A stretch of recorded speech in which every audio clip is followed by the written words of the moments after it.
because she can't bring herself to paint anymore. Boo fucking who? I wrote down the exact same thing. Boo-hoo. Hello, short disclaimer in the beginning. During the recording, my microphone cable decided to die on me, so if you hear any weird static noises, ignore them. Thanks. Sorry, but please enjoy. You're listening to Getting Fae'd. We, Meike, Lukas. and Lea, are reading A Court of Thorns and Roses for the very first time. Today we are covering chapters 29 and 30. Get Fae'd with us! Woo! You guys, it's been a while since we talked. It has. Hello. Over 20 days. Over 20 days. How sad. That's horrible. So nice to see your faces again. Yes. It's not like we haven't seen each other outside I was of this just about to podcast. say. No, we did. But it's nice to also talk about the story again. Yeah, I don't have too many distinct thoughts about these chapters, but maybe they will come when we discuss them. Yeah. But before we dive into these chapters, Meike, you brought something because you were at Germany's biggest book fair. Yes. Ooh. I went to the Frankfurter Buchmesse, which is, I think, one of the biggest book fairs in Germany, and I think it's a pretty big one internationally, so maybe anyone out there might know it. It might even be the biggest one in the world. Probably I not. Don't think so. But you can I'm believe just gonna that. assume that. Okay. I went there to work, but I got to listen in on a few talks and discussions about a few things. And one of them was a talk about new adults. Ooh. And I thought, wow, that fits into our podcast. Nice. So I brought you the gist of that talk. I have to admit, since I was working during it, I did not get everything that was said, but I went back home and I listened to the recording of the talk. So I think I'm pretty deep down in it now. And it was pretty interesting since we confused YA and new adult a lot. I thought I would just bring you their definition of new adult versus YA. And they pretty much just said new adult is not a genre, but it is just a target audience from 16 at the lowest, but more 18 to 30. Okay, yeah, I guess that fits with this book. And young adult is pretty much not for adults. It is youth literature. But I like young adult. Growing up teenagers, stuff like that. So I guess that makes sense. But they also highlighted how bookstores often confuse those two and put them into one. I don't want to get into that yet, because they had a pretty interesting point. But they talked pretty fondly about the Oh, genre. that's nice. I mean, they had 3 young female authors speaking on stage. Authors who write for new adults. So, I mean, it makes sense. They like the genre they write for. But what they said made sense. And they highlighted how a lot of people have this prejudice towards it, because it often focuses on romance and sex and lust, and often female lust and sexuality. And a lot of people look down on it because it often highlights just, unrealistic love stories and is very much into the romance part, even though it is not the genre, but it often has a lot of romance. But they were it breaks pretty much every taboo, especially that comes with being a woman. And I thought that made sense. They were it's a very empowering genre. And I thought that was really nice. And I myself have those prejudices, I think. If I'm gonna be really honest, I think I never really took that age group or books that came, especially romantasy books that came into the new adult section very seriously, because I was always there's so much romance in there and romance just isn't for me. So I always thought it's just gonna be another one of those stories and it's not gonna have that intense value, but entertainment is value enough, I guess. Yeah. And what I didn't know is that new adult has pretty much one of the biggest communities, and they have grown so fast because I think in the years before they had little stands on this book fair but no real place, and this year they had a hall, just one hall for new adult, which is pretty big. And then I found out that this is pretty much because it is so huge on social media and because Book Talk plays such a big role. And they talked about how they trade bracelets with the authors and each other, which is like they do with Taylor Swift. It kind of brings them to an equal level of hype, which I didn't know, and I thought it was so interesting. I also think or appreciate that like a book fair like that gives so much appreciation to this not genre, because I have also encountered like book talks in media where they say, oh, young people are reading again, which should be great. But then they go like, but they're only reading this valueless shit. They should read Thomas Mann or Bertolt Brecht, I don't know. Yes, I mean, we had a lot of speakers that were like prestigious prize winners or something. And most people in the audience were older. But especially for this new adult talk, a lot of young people came in and most of them stayed afterwards. So they did not only listen to the new adult talk, they listened to all the other talks. And I'm pretty sure they not only went into the new adult hall, but into others. And maybe 10 of them, I don't know, bought a book some people would deem high literature. And, you know, people are arriving in other genres and other parts. And if they only like fae porn, that's fine. Just read a book and that's nice. It brings people away from their phone, which is kind of ironic because book talk is happening in their phone. And one of the speakers, she was there because she won the Book Talk Author Award of the Year. Josie Weimar. She was very nice. She highlighted how Book Talk basically functions as a best friend recommending books to you. So if you see a Book Talk influencer recommending a book, you're like, oh, this is an auto-buy, and I'm just going to buy it, and I'm going to read it, and I'm going to love it. But she also said because so many people confuse new adult and young adult, this also leads to a lot of younger people reading books that are not intended for them. And if you read about lust and sexuality, you know, in this case, toxic love and stuff that's not right, and you don't have the right context for it, and then they read it and they're like, oh, I guess this is how a relationship works. This can, I don't know, reproduce bad behavior and a lot of false interpretations of what love and sexuality should be like. Some media is not intended for children, and if children go see it, that's not good. Or it can be bad. And the like definite border where you say you are allowed to read this and you are not, you cannot draw this definite border because like children or people develop differently. And yeah, so I guess that's hard to make like a strong distinction. So do you guys think with this soul you can't define the border thing? Sarah J. Maas just did a really intelligent metaphor in her book by not showing us the wall. Yes. Because it's something you can't grasp. She was deep at that point. Nice. Well, I had a lot of fun. I bought books. I enjoyed book talks. Maybe next year go to a book fair near you and get educated on target audience. Or come to Frankfurt and go to the biggest book fair in Germany. This is not sponsored. Before we dive into these coming chapters, let's take a little look back at the previous chapters. Who wants to do a recap? Lukas.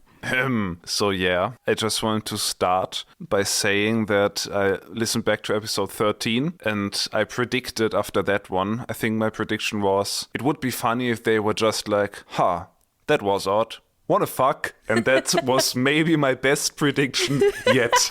Is this sad or is it very funny? I don't know. After Rysand finally showed up, Feyre decided to not ask any question of value. They just kind of were like, well, wanna fuck? And then they fucked.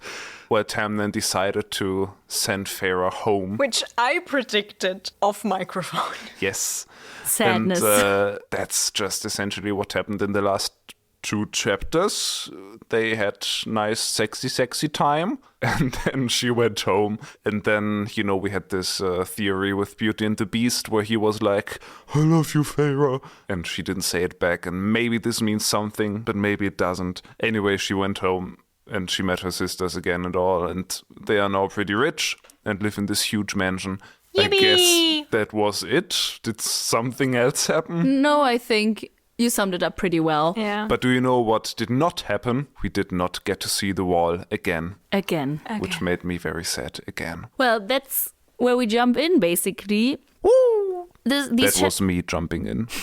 These chapters are basically about how Feyre is settling in at her family's new home. And yeah, she brought unspeakable amounts of wealth with her, and this wealth brings life back to her father, which is kind of a little bit pathetic because the only purpose in his life is like doing monetary business. Yeah, monetary he did dealings. like inventory of the countless raw jewels that Feyre brought with her, and it says that her father now has a sense of purpose in his eyes again. Caring for your starving daughters is not purpose enough for this fucking man. He's so terrible. And it's not like he's a good dad now. He's just very focused on his newly found business. We don't see him talking to Feyre in these chapters.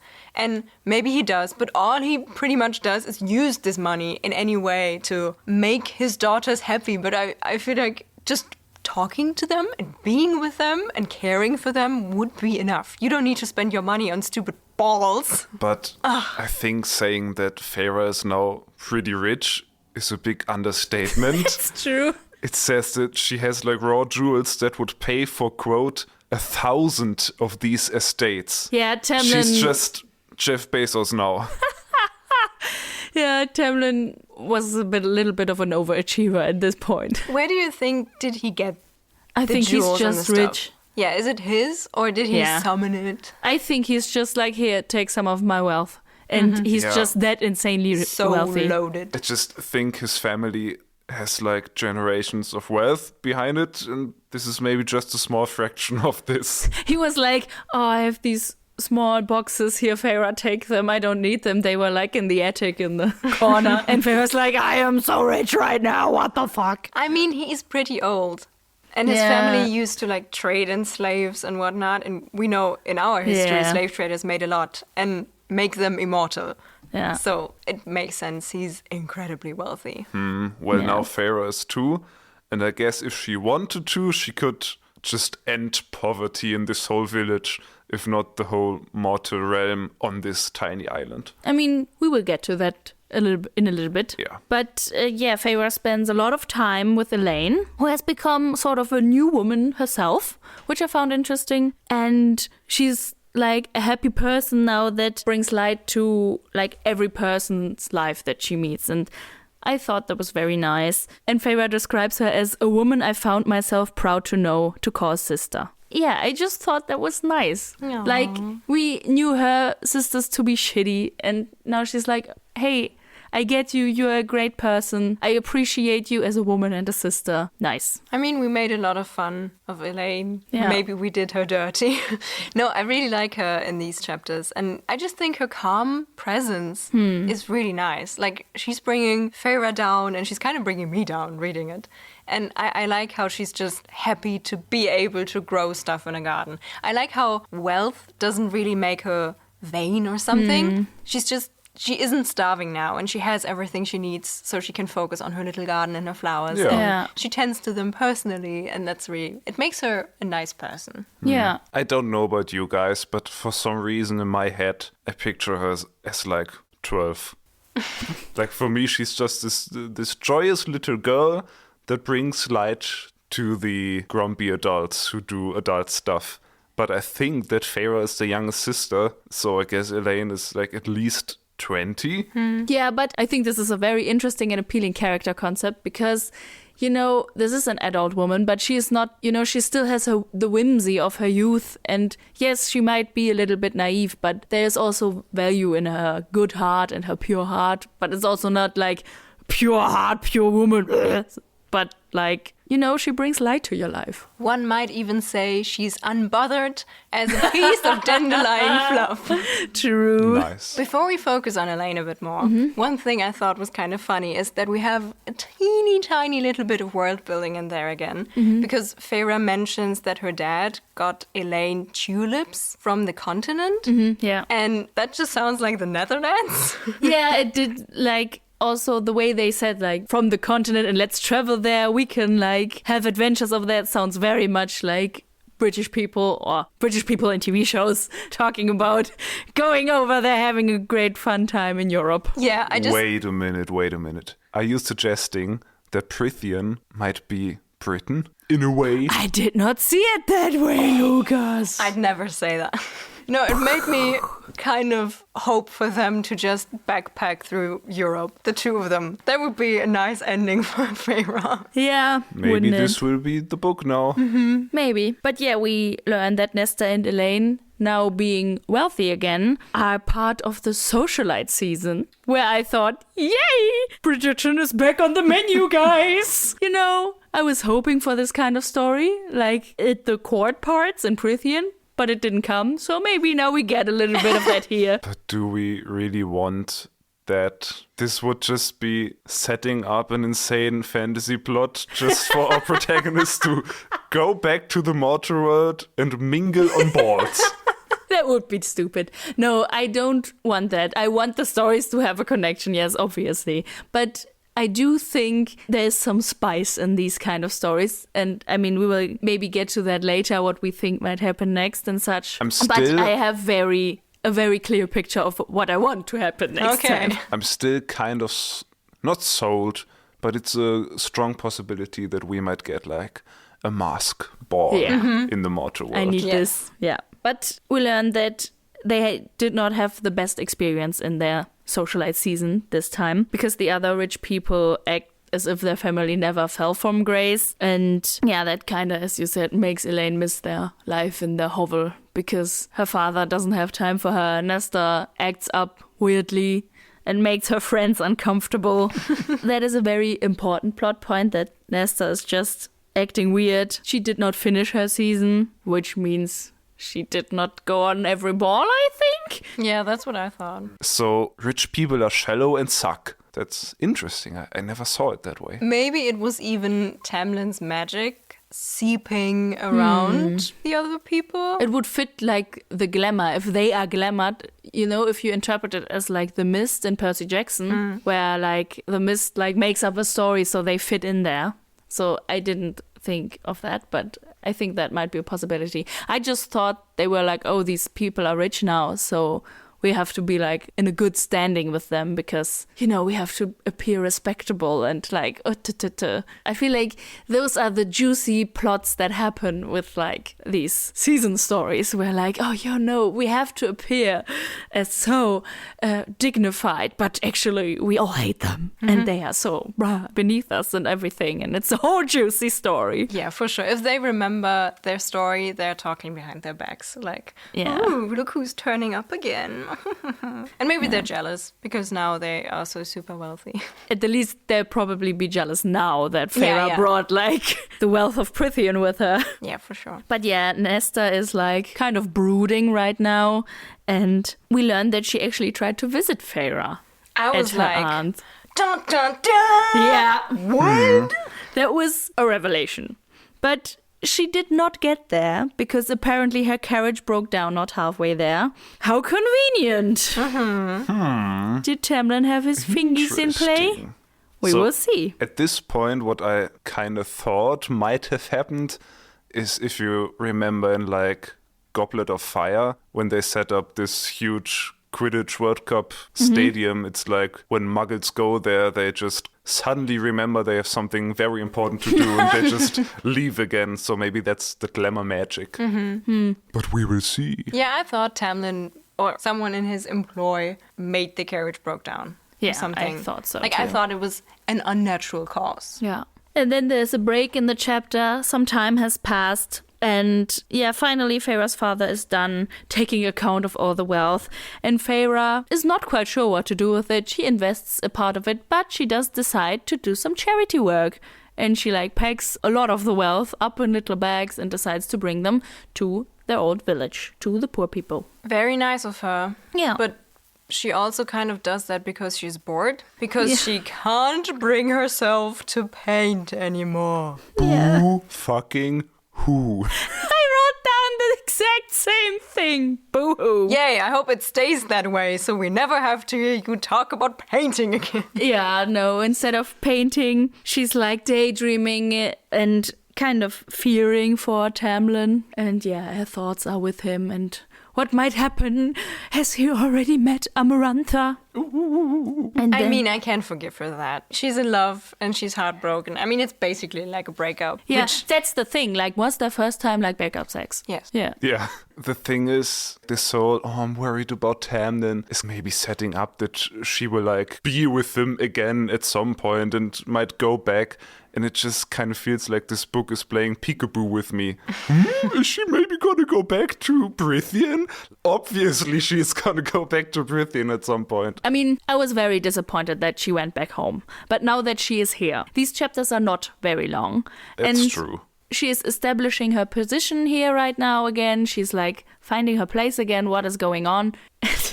Then we reach the point again where one of us says, and I think now it starts to get plotty again after that. Get plotty. Get plotty with us. I still, maybe I will, looking back on this in the end.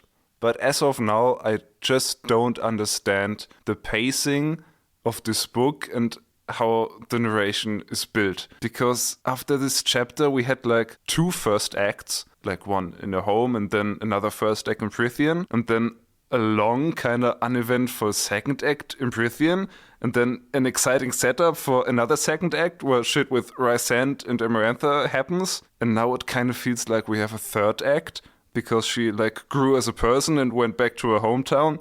But that again just kind of feels like another first act because she has to establish her position again so the story can pick up again. And we're just kind of halfway through book 1. Maybe this is a very genius take on the hero's journey by Sarah J. Maas. I was just thinking that. Maybe everything Feyre did so far was her heroine's journey. She grew as a person because she was faced with obstacles, and one of them was Tamlin, and then she grew as a person, got self-love, and now overcame, I don't know, her dependence on some outside source of confidence, which is Tamlin. Now she's back home, where she's faced with her evil sisters and her distant dad, and now her story as a hero does not end, but it has 4.5 more books. Yeah, I actually kind of think you're onto something because, the classic hero's journey is they get a call for adventure, they go out, they learn shit, and then they bring stuff with them and this elixir or wealth and gifts, which she does. She comes home right now, but she also is currently at her lowest point, which is the midpoint of the hero's journey. So I think that is actually kind of an interesting twist upon it because it is kind of the classic end, but also her personal midpoint. So we will see. I'm just gonna say you're right that this is an interesting variation of the hero's journey, but just because it's a subversion of our expectations of the trope does not make it a good story. But we will see. I'm still open to see that this will turn out to be a good story. But right now I'm just kind of hesitant and I don't really know what to expect and what to feel. And fact is, I'm bored right now. Okay. So that's not necessarily a good sign. But then again, these were 2 very short chapters. And I sat on these chapters a bit for over 20 days. So maybe I will see that I was wrong and this will turn out to be a very cool and exciting story. I can also imagine that with this book, she just wanted to separate her work from Throne of Glass, which I think was published 2 years before. The first book in the Throne of Glass series is incredibly fast-paced, I'd say, because a lot of stuff happens in a very short amount of time and a lot of relationships form between people in a pretty short amount of time. And I think one thing you face as an author is when you publish 2 fantasy series, both focused on Fae, is they will get compared. And I can imagine that she was okay, I have one book where everything grows somewhat fast, which is YA. And now I have another story which focuses more on the person itself, maybe, because also this is first person, which the other book isn't. So she's I'm gonna do slow burn and focus on her thoughts and what she does and what she likes and the troubles she goes through. So that's why we now have such an interesting and deep picture of Feyre's character. Sigh. Well, with that we kind of already reached the end of chapter 29. Feyre reaches their old home in the village and she stands in front of it and ponders her past. And I'd like to read the last few sentences because I think they want to be deep. They sound very ominous. I think I understand what they want to say, but also I am not sure if I understand them. So, yeah, she like thinks about her old life and how Elaine was like, yeah, I kind of miss it sometimes. She had looked at that cottage with hope. I had looked at it with nothing but hatred, and I knew which one of us had been stronger. So I guess she wants to say that Elaine is stronger because, hope is stronger than hatred. But also, does she? I'm not sure. Yeah, I don't know what this is trying to tell me. Yeah, I thought it kind of reads like Sarah J. Maas suddenly decided Elaine is now a character she likes to write about. And after painting her pretty dirty in the first few chapters, she was like, I'm going to tell everyone how awesome Elaine is because I have many great things in her future. No, I don't know. What I don't get is that what Elaine said, I didn't read it as her having hope when she was in that cottage. No, not really. I mean, I guess because that would be like the traditional way of telling this kind of thing that, hope is stronger than hatred and that's why she is stronger. But I do think Elaine is shown to us in this chapter as an interesting, likable person. But is she stronger than Feyre at this point? When I first read the end to this chapter, I thought because this chapter is like, oh look, Feyre grew as a person and is now stronger than she was when she left. I thought that Feyre meant I am the stronger person now. But that would just kind of be a bullshit message. Because hatred is stronger than hope. But maybe this is also like telling us that Feyre is yet again not finished with her development. Because look, she thinks that hatred is better than hope, and this is something she needs to overcome. So you think when she says who was stronger back then, she means herself? My mind kind of went to that when I first read it, but thinking about it now, I don't really know what I think and what it means. Yeah. So my mind immediately went like, okay, hatred bad, hope good, so the one who hopes is stronger. But as you say, what is this line saying if the hatred is stronger? Maybe it's her way of saying that she forgives Elaine because she now sees that in a way Elaine was blinded by hope, and that's the explanation for why she acted as she did, meaning she didn't act at all. And Feyre was blinded by hate. So both of them were wrong, and she can't understand that. Or maybe she's saying, I can now see who was stronger back then. None of us, because we both sucked. Maybe. I like that. Actually, I like that. I would have wished for a little author's note at the bottom of the page. Who was stronger? Maybe you are supposed to wonder about that because you yourself are supposed to find out who is stronger in your heart, This is an interpretation moment for us. You mean we are supposed to interpret for ourselves what the fucking war looks like because Sarah can't be bothered to write about it? This is not about the war right now. I understand your frustration. Everything is about the war. We will get there, Lukas. We will get there. So I guess that's the end to this chapter. Yeah, a little bit of setup, a little bit of what is going on. A little bit of Monica in my life. Yeah. So chapter 30 starts with Feyre trekking through the village, handing out money to the poorest. And now and again, she is held up by the people who used to dismiss her because of her status. And I liked how Feyre reacts because she's like, I firmly but politely refuse to fall into conversation with them.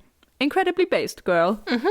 You go. But and wouldn't it be better from an economic point of view to invest the money to change the system in which these poor people are poor?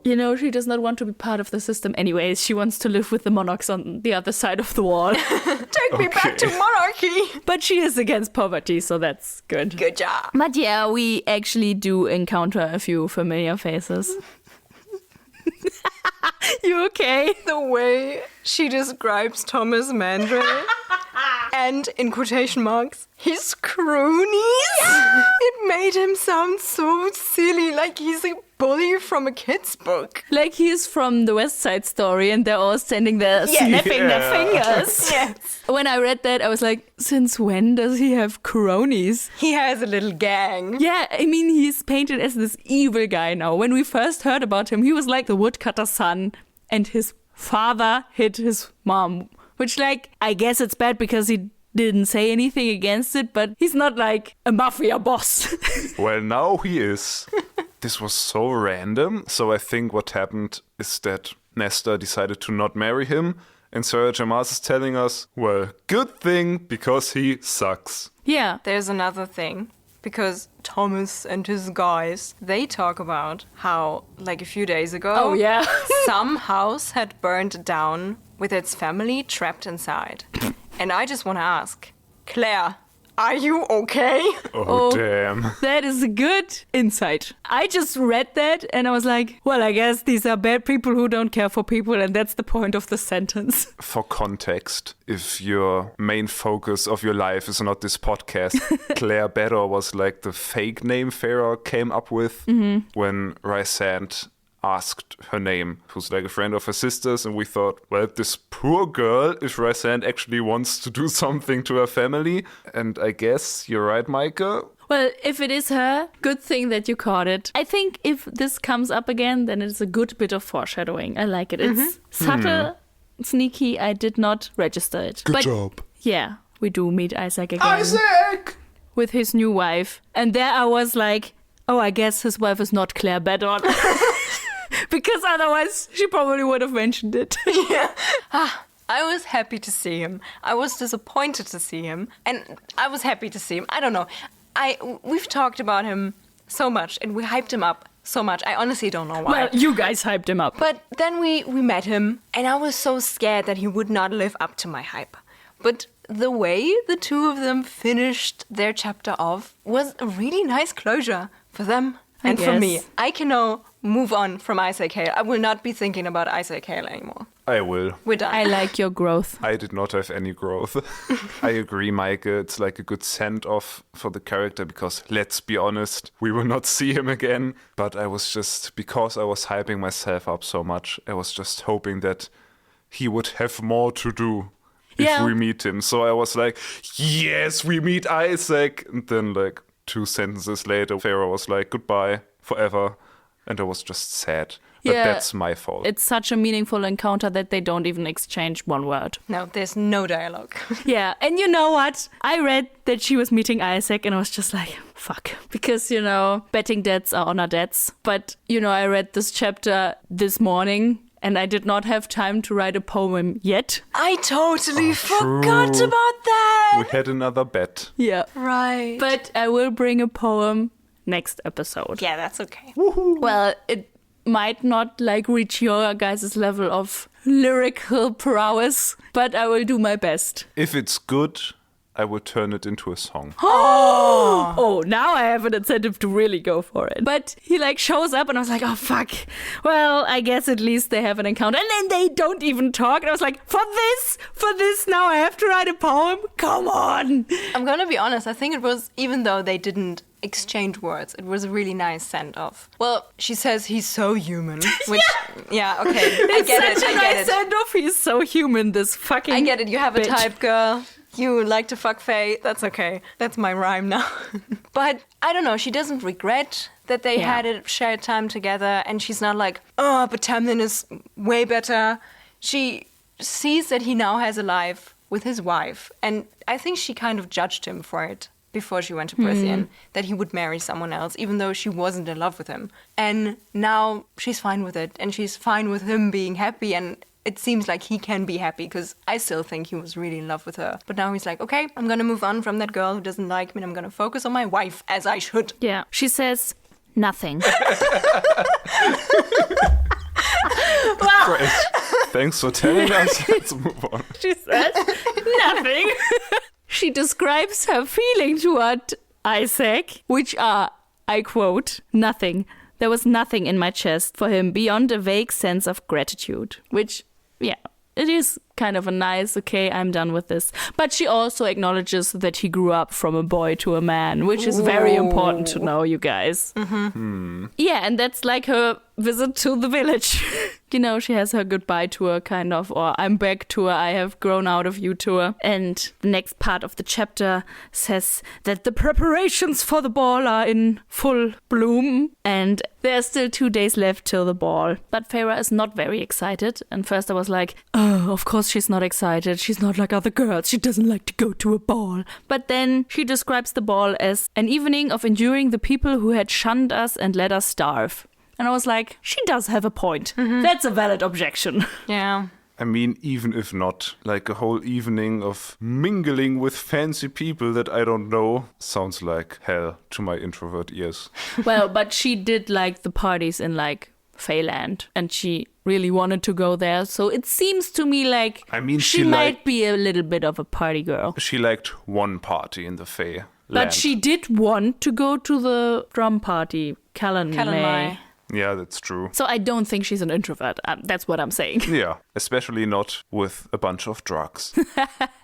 Maybe we'll just have a drug fest at this ball. I'm very excited for this ball, I have to say. I'm looking forward to it. Maybe she will go to her dad and be like, okay, let's do this ball, but I have some suggestions. What if you have people playing the drums? Also, you drug everyone with wine, and then I can search for the maiden, and we have sex to fuel the land. Like her dad brings out like wine and beer, and she's like, wait, let's maybe serve the wine I brought from Aunt Ripley. Wink, wink. All of them dead. Maybe Tamlin packed her like a whole barrel. Because he knows how much she liked it. But I actually do think she would have to talk to Elaine, because Elaine is the one who is like preparing everything and doing all the things. She's very much the hostess. Like, the women of the manor always have to be like the ones who prepare and organize the ball. And I feel like Elaine is growing into a very, not conservative image of a woman, but she embraces femininity very much in a way that Nesta and Feyre maybe don't. And I like that, you know, we have several women characters that they are different and present us a spectrum of womanhood. But yeah, Feyre is still kind of lost and unsure how to spend her time because I hadn't felt like painting since I arrived. Boo-hoo. This is where my boo-hoo came in. You know, on the one hand, I don't want to hear about your painting anymore, woman. But on the other hand, it was relatable, I feel like, because especially when she lived in the mortal world, she had a lot of things to do. She always had like, I know what my objective is. I'm doing this. And then suddenly you're in a position where you don't have anything to do anymore. And I can understand how that you might feel quite empty and don't know what to do with yourself. Yes, I'm annoyed by it, but I understand. Well, yeah, but I think the main and interesting part of this part of the chapter is that she has a deep talk with Nesta. Nesta's and Feyre's conversation kind of starts with some nasty remarks. Nesta is being nasty. She's so mean. It's so funny. Yeah, she kind of like says, no, you will have to hide your calloused hands because otherwise you won't fit in with the fancy people at the ball. Because, you know, Feyre never grew up with fancy people before. But then Feyre compares Nesta to a high fae, like her straight hair or something. And I was like, what?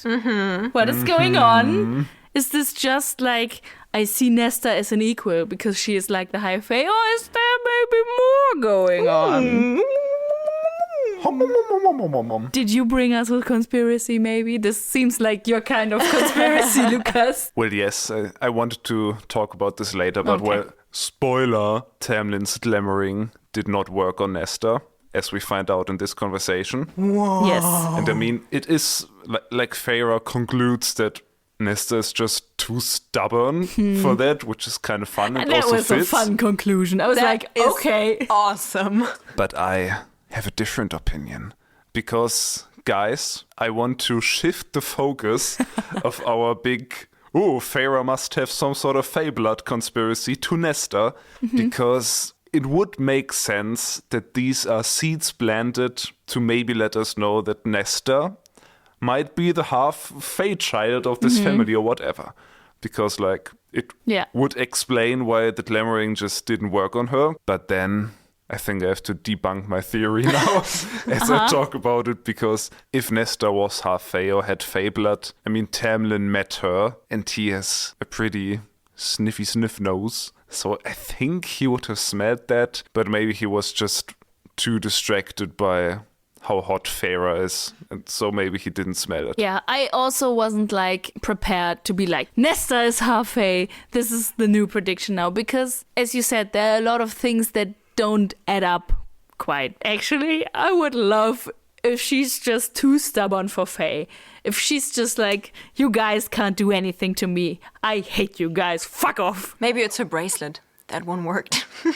Maybe. No, I don't think so. But as you said, it turns out that she was not glamored, and I didn't see that coming. I thought something was going on with her. What is going on? I thought maybe she actually did reach like the auntie's house, but no one was there. Auntie didn't exist. I did not expect that she just wasn't glamored at all. And she then tells Feyre that she actually felt quite sad and left alone because she was worrying about Feyre and was unable to talk and grieve with her family because they just forgot, which that touched me in a way. I really felt for her. Yeah. That must have been so bad. And she must have felt like she was going insane. I mean, when you see your sister kidnapped by a beast, and then your dad and your sister are like, what? She just went to see our aunt. You must think, I'm crazy. What the hell is going on? And I feel so sorry for her that she had no one to talk to. And I mean, she did feel like she was like, did I imagine that? But she like held on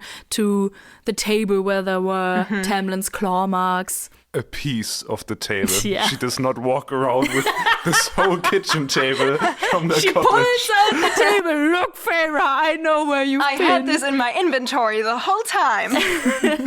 It makes her so cool. Yeah. I like Nesta. Yeah, and what makes her even cooler, she wanted to go save Feyre. That is so badass. That is so cool. She hired the mercenary from town. She hired Mahogany Tooth. Let's go! Together, they traveled to the wall. First of all, how awesome is Nesta? Very awesome. Second of all, why did I not get to read this? I was so personally offended. Yeah. This sounds like the coolest story. Badass, not taking any shit Nesta, together with Mahogany Tooth, who we all fell in love with, traveling to Prythian together through the woods during winter. That would have been the story I would have enjoyed, but what I got was this whiny, painty girl. Where is the Nesta cut? Release the Nesta cut. Maybe, I mean, we know that like one of these ACOTAR books is like a novella, and often novellas are like also short stories from maybe different points of views. Do we know that? I did not know that. That one is like very short. Ah, okay, I did not know So that. maybe that's just this story. Oh, that Do would you be want me to break it to you? No. Okay. And if not, I can still resort to fan fictions because Yeah. obviously someone wrote that. I mean, a lot of times books have like a bonus chapter at the end where they tell the POV of another character. So Really? maybe, I never saw that. really, I think Really? I've encountered a lot of books that do that. Where was I? I just... Anger, Yeah. disappointment, Right. Mahogany Tooth. betrayal. I mean, they saw the wall. Yes, Nesta saw the wall. She saw the wall. Yeah. Girl, why are you not telling Feyre what the wall looks like? I know, Why is because Feyre... Feyre does not give a shit and Why doesn't doesn't ask. she tell Nesta, oh, you got to see the wall? I was put to sleep 2 times going through there. What was it like? What was it like? Nesta, what was it like? Anyways, we learn why Nesta did not marry Thomas Mandray. Because he did not want or wouldn't have wanted to accompany her to the wall. And then She did not ask. I guess she not. just assumed. he and his cronies He would is a have... hero type all along. They would have torn that wall down. Mr. Gorbachev. Honestly, Tear that's down that an wall. awesome reason to not choose a man. Yeah. Because he wouldn't go on an adventure with you. Yeah, fuck him. I want my man to go on an adventure with me. Yes.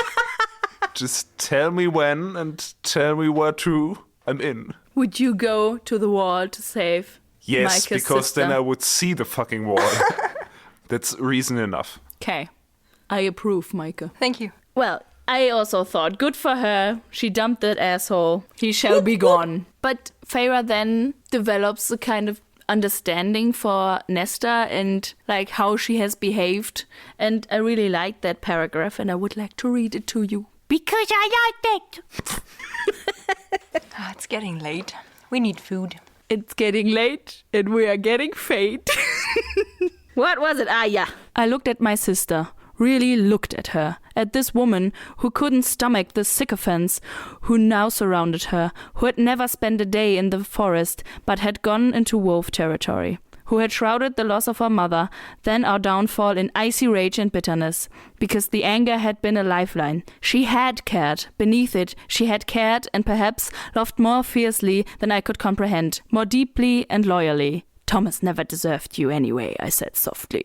Aww. Yeah. I like it. She now appreciates both her sisters, and that's nice. I like it. If these 2 chapters have no other sense and purpose in this story as to give us Feyre's respect for her sisters, I'm fine with that. Yeah. I like that those 2 are not her competitors anymore. Yeah. I think sisterhood is a good thing, and I like that they embrace it. And I think that's why I actually did enjoy these chapters, because there's not a lot of man talk, and it's just now these women bonding together and appreciating each other for who they are, and Yes. not like being, you are no real woman, fuck off. And yeah, I really valued that, and I like that. Yeah, me too. And they don't even talk about Tamlin that much, which I really enjoyed, because she could have been like, okay, now let's include 112 dialogues in which Feyre tells us how much she loves Tamlin. Yeah. But she just says, I told her everything, because we know everything. I don't need to hear about her loving him again and again and again. Yeah. So this was really nice. It's just Nesta's response in the end, where I was like, for real. She's like, now please teach me how to paint, which I found a bit silly, but it is actually quite sweet because, you know, she's like, hey, I acknowledge this is a passion of yours. I would like to take part in it. Would you like to teach me? Which is sweet. It just annoys me that it's painting again. Yeah, the 2 of them are doing art therapy now, which is kind of silly, but kind of cool. And you know, the image when they like leave their study or wherever they paint, both covered in paint and charcoal, kind of slaps. I like it. I guess I just like dirty people. It just dawns on me right now as I say this. I think this is a duo I can really get behind. Yeah. I want them to stick together and do cool shit as sisters. I mean, obviously we're gonna go back to Prythian in this story. I hope. And Nesta might even be a part of that. Do you think they will go together? That would be kind of cool. I mean, but if would they leave Elaine though? If they now really bond, I think it's a possibility that Nesta is like, fuck you, I'm coming with you. And that would be cool. I don't know if they would leave Elaine, but I guess Elaine, I don't know about Elaine. She has kind of a nice life now, so. Yeah, and it's not like Elaine is a child. She does act quite naively, but she is an adult woman. She has a lot of money and, you know, she could just have a nice life. I agree, but I think because she is told as such a big flower lover that she will one day enter Springcourt Gardens and we will have a scene where she's like, oh Maybe, my God, it's so nice here. Maybe she will be the new love interest for Tamlin. I just thought maybe all of them find like a different Fae guy. What do we think of Lucian and Nesta? I feel like they might be too alike. And I still want Feyre and Lucian to get together. Yeah, that's Yeah. not gonna And happen. then Elaine could be with Tamlin. Poor Elaine. Sorry, Elaine. Feyre and Lucian, and then Nesta and Do you Rysand. think- They will be like Sauron and Galadriel. If Galadriel turned into an evil queen. do you guys think Lucian and Elaine could be a thing? Oh, Because I I don't thought want about that, it, but it's I can such see a it. fantasy trope that like the kind of rude, Yeah. easygoing guy gets together with a really calm, kind of naive, I really see it. joyfully girl.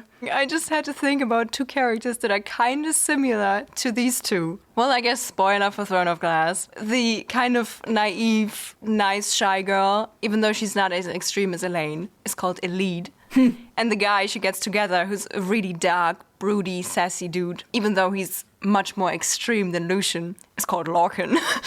And then, you know, like with thinking back to what you said, like in the beginning, I want to make these books different. They can't be too similar. But the main couple. I mean, it's just a Yeah, no. speculation. But I can see it actually because, you know, Lucian is picking the lowborns and going lower ever since. And him and Elaine, I actually can see it. I feel like all 3 of them will be paired at some point. Because And this is just they how just- fantasy stories go. And they just leave their father behind. I think Elaine and Lucian could work, but before I think about that, I need to forget the fact that Lucian is a couple of 100 years old. And then I can see them together. But you know Elaine is older than Feyre, right? And Tamlin is older than Lucian. I know, it's just all fucked up. Oh, okay, your problem is with the age gap, not this specific age gap. Yeah, just, Okay. you know, we talk about this like cute couple and then I think she's a new adult. Oh, and he's like hundreds of years old. It's just weird. Dude, That's you how have to these get stories past this. work. Otherwise, you won't enjoy this, I think. They will all be old. One thing you could take offense with, though, is that it's often an old man and a young girl. Can you think of any fantasy book, like popular fantasy book, where the immortal being is a woman? No. And the main love interest is a normal young guy? No. I think Arwen, is she called Arwen? Yeah, you're true. right. Arwen and Aragorn Aragorn. in Lord of the Rings. And then comes Eowyn, who is a lot younger than Aragorn, but he does not choose her. Yeah, you're right. That's a good example. I mean, Lord Tolkien of the did it Rings. better. Lord of the Rings did a lot of stuff right. And also, we can all agree that our dream-like ship for this series is Isaac and Amarantha. Imagine, like, Rhysand actually finds out who Feyre is and then kidnaps, like, people who are important to her, and then he kidnaps Isaac. And then out of that spawns a relationship between Amarantha and Isaac, and Rhysand is, like, jealous because Isaac took his place. Isaac, new whore of Amarantha. Well, I think it's time we wrap this up. well, you wanted to talk about how Nesta thinks about her father, and I actually wanted to bring that up too. Because Nesta truly and deeply resents her father. She even uses the word hatred. First of all, I enjoyed how Nesta criticized her father for sucking as a father, but also as a husband. Apparently, he did not take every action he could have to maybe ensure good health care for the dying mother. Yeah. We don't know that. I mean, it's Nesta telling us, and she's very angry, so maybe her judgment is a bit clouded. But I can see it. Her dad just being like, oh, she's sick, nothing I could do. But I really didn't like the way Nesta justified her behavior towards Feyre. Yeah. Because she explains it that everything Feyre did, when Feyre didn't do it, she wanted to see what her father would do. And then she wanted to hate him for not doing anything. But not supporting your sister to ensure your family doesn't starve, just to get one at your dad who sucks, is not the way to go. Yeah. Like, your dad sucks, but your sisters are decent people. At least. So just form a bond with them against your father, maybe, but don't play them against each other. So just you can fuel your anger. That kind of made me sad because I really like Nesta so far, and this was just a bullshit take. But cool people are allowed to have bullshit takes, and maybe she will grow from that. I mean, it's been a while since I read it, but do you think this might have been Nesta, like, reflecting on her bad behavior in the past? Because that would make her not a good person automatically, but if she now as an adult like reflects on her poor behavior when she was a child, maybe that would be like good.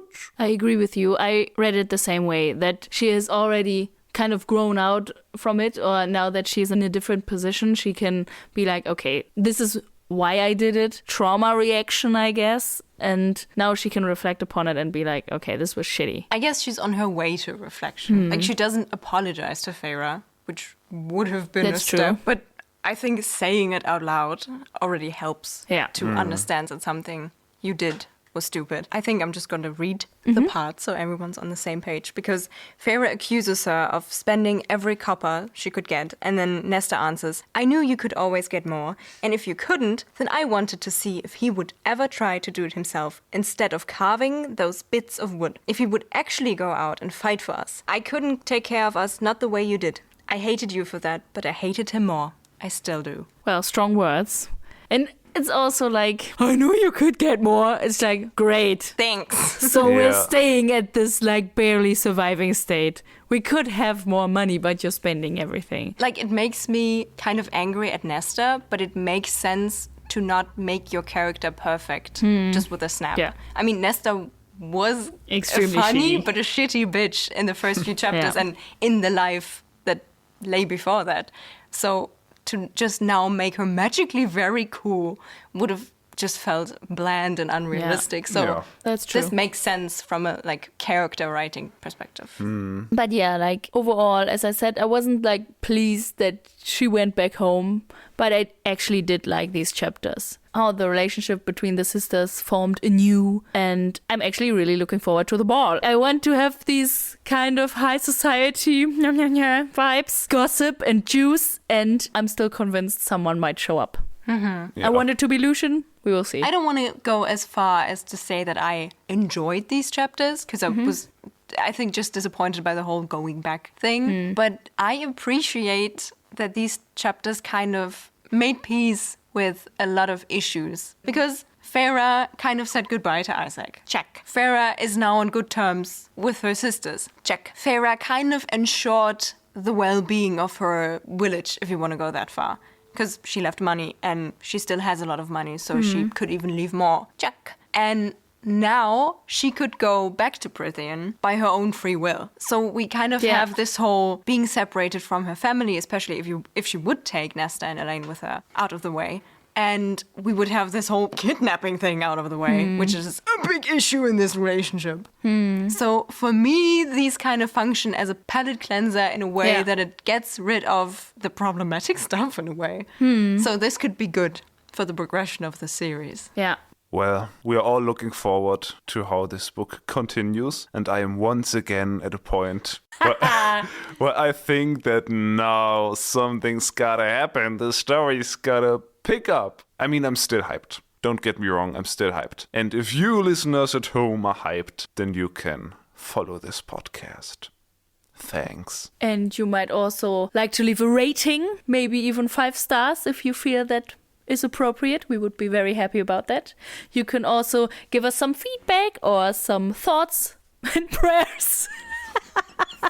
Thoughts and ideas on Instagram at GettingFadePod or on TikTok at GettingFadePod. We really enjoy the reels you send us. Yes. But please make sure they are spoiler-free.